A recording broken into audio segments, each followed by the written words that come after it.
Yan guys, tapos na ako maglagay ng skincare sa mukha at mag-massage na tayo ngayon. Yan, para ma-relax naman ang ating makakapal ang mukha. Isa na ako dun guys. Joke lang.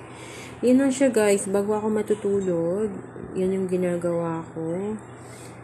Massage lang siya after maglagay ng cream. Night cream guys. Ganyan lang siya. Siyempre,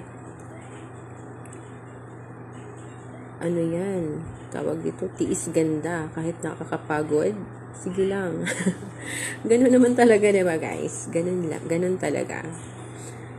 Yan, paghirapan mo yun kung gusto mo maging okay, diba? Yan lang guys, ikot, pero nakakapagod ha. Sa totoo lang, maglagay-lagay kung ano-ano sa mukha, nakakapagod. Yan, ganyan. Nakakapagod. Hindi rin pwede guys na matutulog tayo na hindi tayo naglo-lotion guys. Naglo-lotion tayo para malambot ang ating pakiramdam.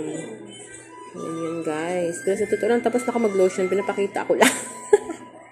Para may mapapakita lang ako. Wala akong maisip guys. Yun lang.